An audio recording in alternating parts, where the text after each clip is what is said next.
Hey, what's up, guys? Coming to you from the van ahead of the game today between the Saints and the Panthers. We're going to be live throughout the game, so make sure you're on our site. NOF, use the code 20% off your first payment. And the stream is presented by Map Hours Auto Group. Ask your questions in the chat. We'll get to the chat. Let us know what you're thinking. Big game today. Me and Adam were just talking about it a minute ago. Probably the most exciting it's been to watch a Saints quarterback since I don't know when. Like Jameis was maybe the answer we came up with. There was some excitement to see what Rattler could do. There was obviously excitement to see what Shough could do when he first started taking over. Um, Derek Carr, obviously, I think Derek Carr is probably the objective answer. There's probably some excitement last year, week 3, after the first 2 weeks to see if they could keep it going. But I mean, like in general, though, I mean, I think there's definitely a way better vibe than what there had been. It really any point in quite a while. So super interested to see how this plays out. Again, shoot me your questions in the chat. We'll get to some of them. We're going to answer the ones that are on our website for sure. And yeah, a lot of stuff to get in here today. So um I'm excited.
Test, test, test, test, test. Is this coming through? 1 2 1 2 1 2. Test, test, test. 1 2 1 2 1 2.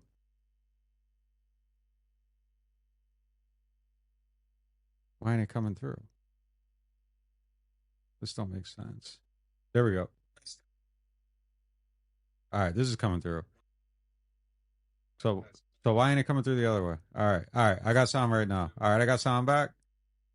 All right, hold on. Let me.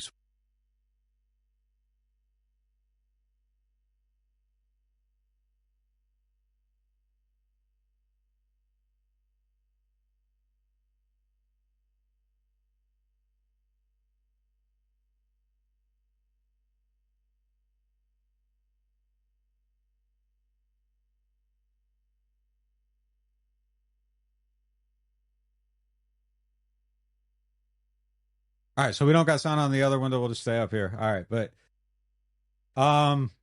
yeah, I don't even know what the hell we were talking about at this point. We were talking about we had a question here.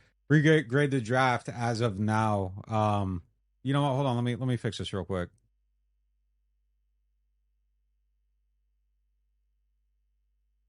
Screen capture. Sorry about this. I don't know why I wasn't working on the other window. All right, here we go. Video capture up on top. Bring myself down. And all right, there we go. I think we got a good setup. I think we're working. Let me make sure the sound's working over here. Sorry about that. Live productions, that happens. I think we're solid now. All right, there we go. All right, so the question was regrade the draft as of now, and I think that's kind of impossible to do because Kelvin Banks, because Shough is still kind of defining the ceiling and the floor on what he is, but I think Banks is a solid B with the upside of an A. I think Shough is an incomplete, and it could be going way up. So that's something to keep an eye on that one. Obviously, I think there's potential for an A plus there. Vernon Broughton hasn't played. I think maybe he was even a reach in that spot, but I don't want to say that yet. So I think TBD on Broughton. Sanker, I thought started out really high, kind of has dipped a little bit, has found his level, found his water level, but I think he's a solid player overall. Stutzman, I would probably give like a C2, C plus for that range. Obviously, upside to go way up on that one. Riley, I'd probably give a B. Devin Neal, rotational running back, would be there. I think they're their best draft since 17 for sure, and obviously not on 17 level, but you're smoking 18 like Traquan Smith. No, Rick Leonard, one of the worst picks I've ever made. Jamerson, Moore, Boston Scott, they gave up on all of them. Will Clapp was a hit in the 7th round. 19, you had two good picks to start, and Caden Ellis. Didn't really know what you had in Caden Ellis, but this draft is way better. Definitely not 2020, one of the worst drafts. They hit on some picks, but they didn't know they hit on some of them picks. And then Tommy Stevens, just kind of one of the wildest, most outrageous things Sean Payton's ever did, trading to get him. 21, no at the top with Peyton Turner. Debo was a hit. Werner was a hit, but definitely a better draft right now. 22, definitely not. Penning brings that one all the way down. 23, Brzee, probably not the best value for pick 29. Foskey, huge miss. Rest of the draft, nope. Last year, a couple hits but this year, definitely, it looks like you got a bunch of guys that can contribute long term. So, definitely looks very promising there for them. And again, guys, if you aren't signed up for NOF, we have sound on those streams, and we'll be streaming throughout the game. So sign up for that. NOF, 20% off your first payment. Get locked in with us. We're breaking down plays, breaking down everything, diagramming it, reacting to it. You can watch the game with us. Come do that. NOF, 20% off the first payment. If you like what we do, support the site, please. All right, next one. Is Vele showing enough to be a starting receiver next year, specifically the X receiver? I'm trying to upgrade that position. Definitely want to upgrade that position. I think he's a good like third guy in your group. They probably turn that into a hit. Just as far as overall, I still don't like the value of the trade. I think he's a fine player, but you're going to get, you missed last year. You didn't get the value out of that. You missed half the year this year, kind of with him not doing anything. You get some production down the stretch.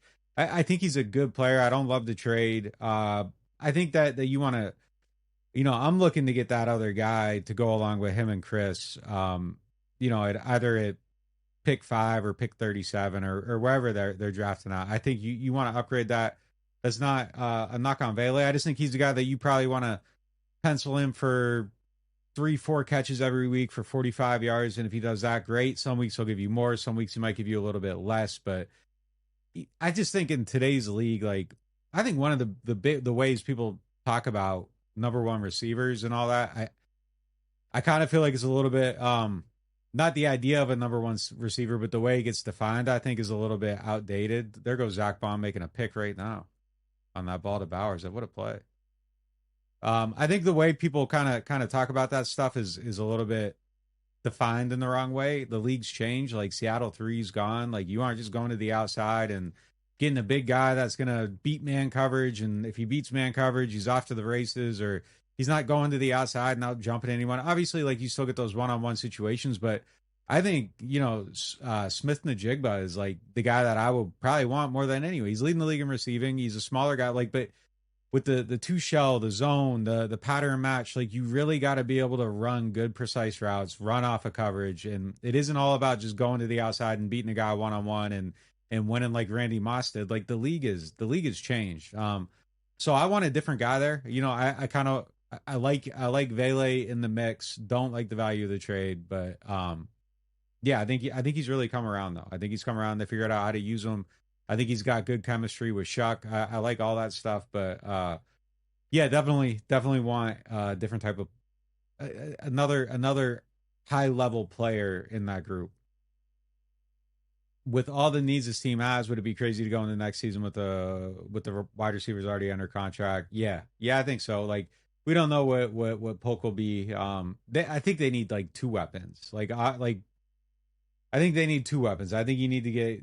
You mentioned Sadiq here. I would be happy with him. Is a pick if they end up winning a bunch of games and they're outside of the top 10. I would be very happy with him as a pick for this team. But no, I think it would be a little bit crazy. I think you got to add to it. I mean, you're trying to win with a rookie QB contract. I think you gotta like really invest in that position overall. Next one, if the Saints are settled on Shough, what do you think about using a third day pick on someone like Retzlaff? I'd probably just go get the vet. Do you think AK has played his last snap as a Saint? I don't. I definitely don't think that. I think he'll be back at some point. He's got a big contract for next year too, like a lot of guaranteed money. So yeah, I definitely think we'll see him play again. I'm not. I don't think that's the deal right now. I think they're just taking their time, making sure he gets healthy, and some of that stuff. But yeah, I think we'll definitely see him again. Did you see the Saints taking flyers on O lineman? Yeah, I mean, I think that they should definitely try to go get some guys on the O line in free agency. You don't want to go in everything you're doing in the draft, and I'm looking for higher level players at that receiver. That receiver spot. Looking for higher level players on the interior. But yeah, I think you want to try to adjust some of that stuff. Like I said, they need two weapons. I try to get like a weapon in free agency, a weapon in the draft. They need a couple guards. I think I would try to get one in free agency. Try to draft one maybe. Like you don't want to go in the draft and be like you gotta take advantage. You gotta do this. You gotta do that. You want to be in a spot where you can strike. Saquon's looking good. Where you can strike and take advantage of value as opposed to need. I think every time they've made a bad pick, it's they had to get this guy. Like going back to this draft page. Like they had to and I don't think Fuaga's a bad pick, but they had themselves backed into a corner where they're taking whatever OT was available at 14, and it could have been the Penn State, or it could have been Fuaga, or it could have been anybody. They didn't care. Like it was like they had to get one. They didn't care who it was. They were fine with any of them. And I think it's going to be okay, but I think that's a bad way to do it. I don't think that you should have yourself backed into that corner like that. I thought 22 was a little bit the same thing with the Penning pick. 21 definitely with Peyton Turner. They felt like they had to do it. Davenport, they targeted him and went up. But they went to that draft like having to get an end. Every single time, like there's a bad pick, it's because they had to draft that type of player. Sheldon Rankins, like they had to get help on the defensive interior. Um, it's just not a good way to do business. Top three players we're watching the most, not named Tyler Shough, going down the stretch. Um, I think Vele is definitely one that I'm keeping a close eye on just to see what the ceiling is on him. I think Kool-Aid and Quincy are definitely two guys that you're really trying to keep a look at, keep a good eye on, see where they go. Um, Got like this kind of feels to me like Devin Neal definitely. Devin Neal's at the top of that list just to see what he is and what he can do. Um, I would like to see more Stutzman just to know what he can do going into next season. Who you got? You got anyone that top three guys you're watching most besides Shuck? Like, if I say anybody, anybody. Like yeah, Yeah, Devin Neal, not gonna RB1. yeah, I want to see some guys, but it's not like anybody. yeah. Massive tackle. That's how I feel too. Yeah, I don't know. Yeah, Charlie. yeah. Charlie Smith, Cade York. Yeah, definitely those two guys. Those are good ones. Um, like Tipton, I'm kind of curious to see if he can do more at receiver, but like I'm not looking at him to be anything really next year. It's cool if he plays. Yeah, I don't expect him to be a starter. Yeah, yeah. I don't know. That's a tough one. That's a tough one. Do you think they'll name Shuck the starter next season by the end of the season if he continues to play this way, or will we have to wait? I don't think there's going to be an announcement. I think it's just kind of, hey, look, like you know what he is, you know what he can do, and that's kind of the guy. If you're picking top 10, you lose so much leverage with that pick. You come out and say we're not drafting a quarterback. Well, that too. Yeah, but I think we'll know. I don't think that they're going to come. I don't know how Kellen Moore does business, but I've never been around a coach that's like, this is our starting quarterback. We're done. We're set. All here. All that stuff. I think is it pertains to like if it's like him and Rattler, like I think he's already won. I think Tyler Shough won that battle on whatever the date was, April 25th, April 26th, when they drafted him. When they replaced him, he definitely did. Like that's Tyler. If it's just these two guys on the roster, Tyler Shough is, as it stands right now, the starter. Even if he went up in smoke, like I don't really see how he could go up into enough smoke to where he wouldn't be the guy going into next season if they don't add another one. And yeah, I could definitely if I'm Rattler, I want to get traded. So I wouldn't be surprised to see that. I'd like to see Rattler get a chance to play somewhere. I'm still curious to see what he can do. But I think they've just objectively raised the ceiling on that position. And I don't know. Maybe that'll look dumb by the end of the game, but I'm pretty sure that Shuck is the guy. If it's just these two on the team right now. If you had to choose between the two, who would you rather draft, wide receiver or running back? Early on, definitely wide receiver. It's just the positional value is higher there. But look, I'm not one of these people that's of the belief of, and everybody that works for NOF disagrees with me. So I'll say that right out the gate. But I'm not of the belief that you can't draft a running back. I think the league's changing, and I think as defenses get smaller, offenses can win by getting bigger and go back. It's the cycle. I think like an outstanding running back. But look, I think if you're doing that, you gotta really shore up your offensive line, because like I think your back can help your O line. You can, if he's breaking some tackles, but that isn't how you want it to be constructed. You want the running back to be a force multiplier for how well the offensive line can block. Um, Again, I'm not big on the order of things. I think when the right opportunity is there, it's there, and you can do one thing before the other. But you just got to make sure you get both done. But I would definitely go wide receiver first. Was drafting Shuck and signing Kellen Moore best case scenario for the Saints last offseason out of realistic options? Was there a better combo? Um, I don't know. I don't know. Um, I think both those guys are still getting defined. I don't want to coordinate them yet. I'm not getting the gold jacket. I'm not you know launching NFL 2K with more on the cover going against John Madden. Like I'm not there yet, so I got to see it. I got to see it, but I think Shuck's showing promise. I think Kellen Moore has stuff that he still needs to get better at. Like I don't think it's just you win a game and it's all good. Like I think there's still stuff that he's growing at.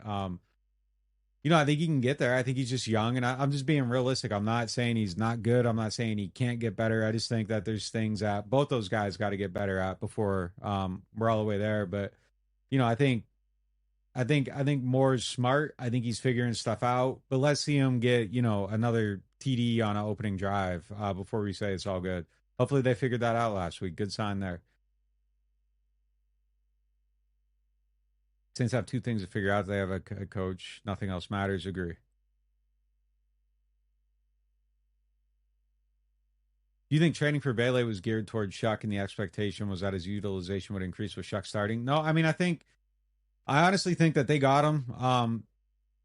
He didn't really fit with Rattler because Rattler's kind of more of a like see it, throw it type guy. Shuck's more of anticipation. And I think Bailey's not a guy that gets like creates a ton of separation. So you kind of got to throw and anticipate him being open. So I think the type of player that Shough is kind of marries better with the type of player that Bailey is. But if they don't get rid of Shaheed and Cooks, like, I don't know that you see this right now. And I don't know that they got Bailey knowing that 4 months later, Brandon Cooks was going to ask to be released. And who knew if they were going to get the value for Shaheed. Shaheed could have very easily like agreed to re-sign. And then, so, I mean, I think they got him without a super clear vision. And then it's kind of worked out. And it's good that it's worked out because I think he's a good piece. I still don't like the value. Like, you're never going to sell me on the value of trading for a guy. He just turned 28. I mean, he doesn't have a lot of mileage on him. So that's a good thing. But at 28, like receivers are on the back nine. Maybe he's different. Like we saw Mark Ingram have a little bit more longevity because there wasn't as much mileage on him. Maybe it's the same deal here, but I don't love the value for the pick, but now that he's here, like whatever, that's done. But I think he'll be a good piece with Shough going forward. Shough starting emergence of the Saints defense, are they linked? I don't know about that. What is unqualified success for drafting Tyler Shough, a second contract? Unqualified success for Tyler Shough, I think, would be the disappearance of the accounts tweeting about the backup quarterback. And, I don't think anyone in New England is looking at the backup quarterback. I don't think anyone in Chicago is looking at the backup quarterback. I just think when all that silence, that's when you have the win at quarterback. I think that's just kind of how it is. It's just peace. Like until you have peace, I don't think you have it. So I think that's unqualified success. It's just like when we all know, hey, look, this is the guy, and this is how it's gonna work, and no one's looking to replace him. No one's looking at Fernando Mendoza. No one's looking at anything else but the quarterback because they know they got the quarterback. Like, so I think that's it. It isn't just a second contract. You can sign a guy to a second. Like, yeah, I think it's just a silence thing because you can easily get trapped with a guy like Derek Carr and the Raiders. I think they kind of got trapped with someone who was perfectly fine. You kept telling yourself like this could work. Getting rid of him isn't going to make the team better. It's close. Add this, add this, add this. I don't think continually re-signing someone necessarily means success. I think it's like you got the guy and nobody's arguing about it. And I think when that happens,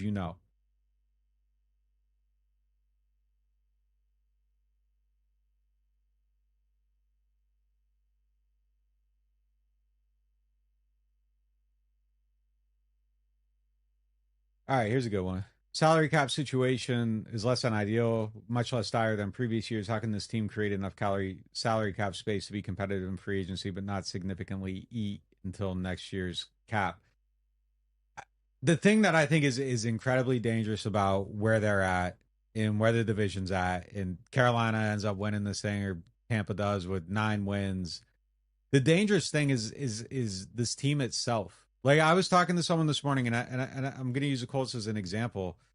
I think them going all in around Daniel Jones, even before Daniel Jones got hurt, was really dumb. Like I think it was a really dumb move to make that trade for Sauce, like to go at it, to go after it. Like you have to be realistic about who you are and where you're at. And I think Chris Ballard got really lucky that Daniel Jones ended up being the guy because that's kind of the process when you're in QB hell. Like you cycle in the veterans, and there's a Sam Darnold out there that hits for one team, and Daniel Jones was hitting, but like you got to know, and I think you got to wait and see if it's real. And they're what 1-4 in their last five, and they believed it, and I think they're gonna believe it again and go into this offseason and probably not make a significant move there and think that it's going to be the thing, and you go all in around it. And I think probably the biggest criticism for the Saints in their front office is that that's where they've always felt like if you just get into the tournament, like you can have a chance to make some noise. And yeah, sometimes that's right. Like Tampa got in there one year when they weren't very good and they won a game, and that's fine. Like getting to the playoffs is an accomplishment, but for me, like that isn't the goal. Like just to get there, it isn't just to get there. So like my big criticism of them isn't necessarily the a lot of the stuff that everybody. I guess we're all mad at the same thing, but I'm mad at them for the thought process of like chasing this goal of just winning the NFC South, and I'm afraid that they're gonna abandon what looks like an opportunity to have like a good, solid, slow build and do too much trying to go after it and like push like $60 million a cap in the next year. And like no, just like stay on the path, make a couple smart moves, don't do anything too crazy. Add a couple vets, take advantage of your rookie QB contract, but don't get reckless to this thing where it's like we're pushing in the chips. Like play a hand or two, but like don't go all in on next season. Like just kind of keep doing what you're doing. Maybe you're the team that gets lucky. You're playing the last place schedule. You get a little bit better. You get into the playoffs that way, and then the next year your cap's clear. You can really go after it. You've become an attractive destination, so you don't have to overpay guys to come here necessarily. You don't have to, because like look at the Jags so many times like got kind of close, and then they sign all these guys and they end up being terrible contracts, and they got to overpay them, and like just wait one more year, just get a couple, be smart about it. I would kind of try to approach it the same way they have the last couple of years. The last 2 years, I think they've done a pretty decent job of not trying to do way too much in free agency. Post Derek Carr, I it's weird though because like you could almost make the argument that they should have tried harder uh, with him there. Like they got the quarterback and didn't do enough, but that's neither here nor there. Like I wouldn't push all the way in next season. Like I would like to see them not do that and just kind of be smart about how they're doing it. Someone said it's hard to assess what you've actually got a QB without consistency at O line. Yeah, maybe, but like I think he's playing well with the spotty O line, and he's gotten way better at handling the blitz too. Like that's something that I think is a major credit to him is that he started out was bad against the blitz, and he's gotten better against it each week. Let's just look at pressure.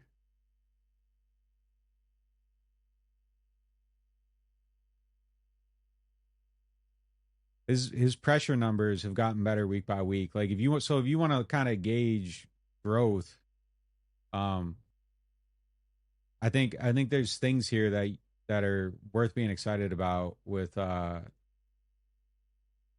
Shuck. I think there's stuff to be excited about with him. Started out really bad against it, and at least my initial impression is that he's gotten better at it every single week.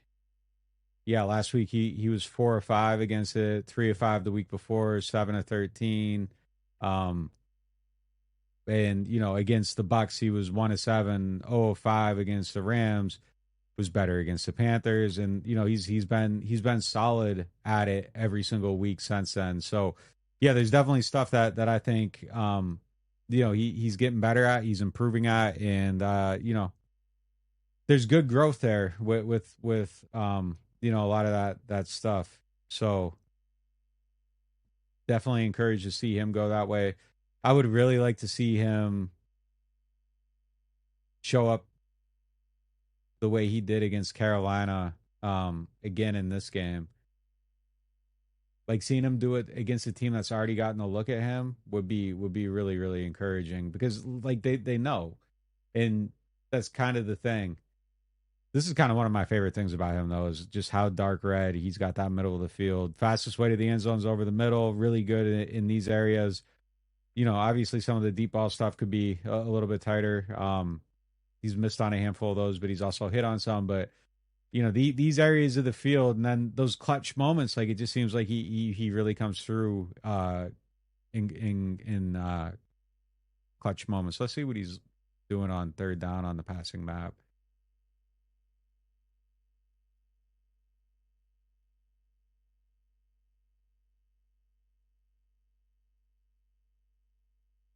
Look at those good shots down the field on third down. Still making that dark red over the middle. Very efficient, kind of everywhere. He's been awesome on third downs, man. He's been really really good on those, and especially third and long situations. Um, he's done a real good job on some of that stuff. Yeah, Alvin's not playing today.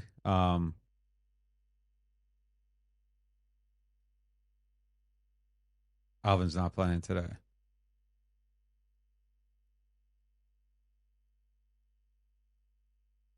Would you rather draft a tackle in the first round, move Fuaga to guard, or hit guard in the second round and keep Fuaga at right tackle? I'd rather sign a veteran offensive tackle, or I'm sorry, an offensive guard, and just kind of shore it up that way. And look, I think they need to add weapons to this team. Like I think they really badly need to add weapons to this team, and